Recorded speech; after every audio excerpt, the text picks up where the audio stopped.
Hi friends, ನಮಸ್ತೆ ಎಲ್ರಿಗೂ. Welcome to Akash kitchen.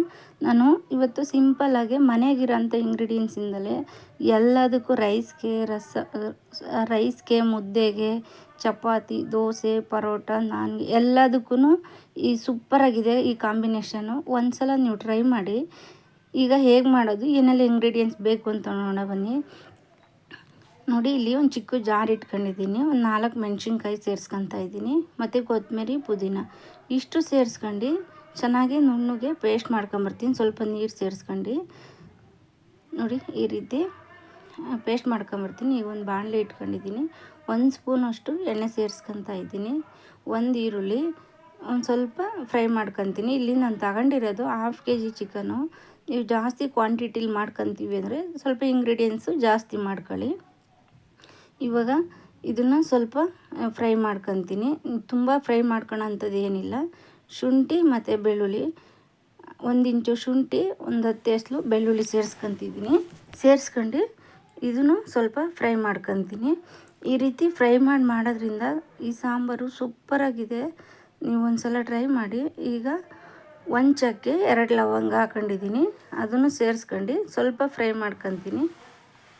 ತುಂಬ ಫ್ರೈ ಮಾಡಬೇಕಂತ ಏನಿಲ್ಲ, ಮಧ್ಯಮ ಉರಿಲಿ ಇಟ್ಕೊಂಡು ಫ್ರೈ ಮಾಡ್ಕೊಳ್ಳಿ. ಈಗ ನಾನು 1 ಟೊಮೊಟೊನ ಕಟ್ ಮಾಡಿ ಇಟ್ಕೊಂಡಿದ್ದೆ, ಅದನ್ನು ಸೇರಿಸ್ಕೊತಾ ಇದ್ದೀನಿ.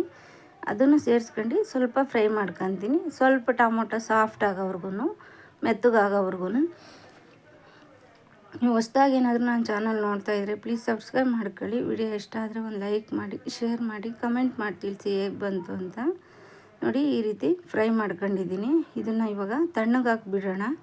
ತಣ್ಣಗಾದ್ಮೇಲೆ ಮಿಕ್ಸಿ ಮಾಡ್ಕೊತೀನಿ. ಈಗ ಇನ್ನೊಂದು ಬಾಣಲೆ ಇಟ್ಕೊಂಡಿದ್ದೀನಿ. ಒಂದು 2 ಸ್ಪೂನಷ್ಟು ಎಣ್ಣೆ ಸೇರಿಸ್ಕೊತಾ ಇದ್ದೀನಿ. ಎಣ್ಣೆ ಬಿಸಿ ಆಗಿದೆ. ಈಗ ಚಿಕನ್ ಸೇರಿಸ್ಕೊತಾ ಇದ್ದೀನಿ. ನೀವೇನಾದ್ರೂ ಜಾಸ್ತಿ ಕ್ವಾಂಟಿಟಿಲಿ ಮಾಡ್ಕೊಬೇಕು ಅಂದರೆ ಸ್ವಲ್ಪ ಇಂಗ್ರೀಡಿಯೆಂಟ್ಸು ಜಾಸ್ತಿ ಸೇರಿಸ್ಕೊಳ್ಳಿ. ಈಗ ಉಪ್ಪು ಸೇರಿಸ್ಕೊತಾ ಇದ್ದೀನಿ ಮತ್ತು ಅರಿಶಿನ ಇಷ್ಟು ಸೇರಿಸ್ಕೊಂಡು ಸ್ವಲ್ಪ ಇದನ್ನು, ಚಿಕನಲ್ಲಿ ವಾಟ್ರ್ ಕಂಟೆಂಟ್ ಇರುತ್ತೆ, ಸ್ವಲ್ಪ ಕಮ್ಮಿ ಆಗೋವರೆಗೂ ಸ್ವಲ್ಪ ಇದು ಮಾಡ್ಕೊಳ್ಳಿ. ವಾಟ್ರ್ ಕಮ್ಮಿ ಆಗಬೇಕು ಚಿಕನಲ್ಲಿರೋ ವಾಟ್ರ್ ಕಂಟೆಂಟು. ಒಂದು 2 ಮಿನಿಟ್ಸು ಲಿಡ್ ಕ್ಲೋಸ್ ಮಾಡಿಬಿಟ್ಕೊತೀನಿ. ನೋಡಿ, ಇವಾಗ ವಾಟ್ರ್ ಕಂಟೆಂಟ್ ರಿಲೀಸ್ ಆಗಿದೆ, ಕಮ್ಮಿ ಆಗ್ತಾ ಬಂದಿದೆ ನೀರಿನ ಇದು. ಈಗ ನಾನು ಕೊತ್ತಂಬರಿ, ಹಸಿಮೆಣ್ಸಿನ್ಕಾಯಿ, ಪುದೀನ ರುಬ್ಕೊಂಬಂದಿದ್ನಲ್ಲ, ಆ ಪೇಸ್ಟು ಸೇರಿಸ್ಕೊಂಡು ನಾನು ಸ್ವಲ್ಪ ಫ್ರೈ ಮಾಡ್ಕೊತೀನಿ. ಈ ಥರ ಗ್ರೀನ್ ಮಸಾಲೆದಿಂದ ಫ್ರೈ ಮಾಡೋದ್ರಿಂದ ಸಾಂಬಾರು ಸೂಪರಾಗಿರುತ್ತೆ. ನಾವು ಡಾಬಾಗಳೆಲ್ಲ ತಿಂದಿರ್ತೀವಲ್ಲ, ಅದೇ ಸ್ಟೈಲ್, ಅದೇ ರೀತಿ ಇರುತ್ತೆ ಟೇಸ್ಟು. ಇದು ಸ್ವಲ್ಪ ಕಡಿಮೆ ಆಗ್ತಾ ಬಂದಿದೆ. ಇನ್ನು ಸ್ವಲ್ಪ ಕಡಿಮೆ ಆದಮೇಲೆ ಈಗ ನಾವು ತಣ್ಣಗಾಕ್ಬಿಟ್ಟಿದ್ನಲ್ಲ, ಅದೇ ಜಾರ್ಗೆ ನಾನು ಸೇರಿಸ್ಕೊಂಡು ರುಬ್ಕೊಂಬತ್ತೀನಿ. ಸಾಫ್ಟಾಗಿ ರುಬ್ಕೊಂಬನ್ನಿ. ನೋಡಿ ಈ ರೀತಿ. ಧನಿಯಾ ಪುಡಿ 1 ಸ್ಪೂನು. ಆಲ್ರೆಡಿ ನಾನು ಹಸಿಮೆಣ್ಸಿನ್ಕಾಯಿ ಸೇರಿಸ್ಕೊಂಡಿದ್ದೀನಿ. ನಿಮ್ಗೆ ಖಾರ ಬೇಕಂತಂದರೆ ನೀವು ನೋಡ್ಬಿಟ್ಟು ಖಾರ ಸೇರಿಸ್ಕೊಳ್ಳಿ. ಈಗ ಧನಿಯಾ ಪುಡಿ ಮತ್ತು ಖಾರದ ಪುಡಿ 2 ಸೇರಿಸ್ಕೊಂಡು ಈ ರೀತಿ ಪೇಸ್ಟ್ ಮಾಡ್ಕೊಂಬಂದಿದ್ದೀನಿ ನಾನು. ನೋಡಿ, ಇಲ್ಲಿ ಕುದೀತಾ ಇದೆ. ಇವಾಗ ಹಸಿ ಸ್ಮೆಲ್ಲೆಲ್ಲ ಹೋಗಿದೆ. ಹಸಿಮೆಣ್ಸಿನ್ಕಾಯಿ, ಕೊತ್ತಂಬರಿ, ಪುದೀನದ್ದು ಇವಾಗ ಅದಕ್ಕೆ ಸೇರಿಸ್ಕೊಂಡು ಇನ್ನು ಸ್ವಲ್ಪ ಫ್ರೈ ಮಾಡ್ಕೊತೀನಿ.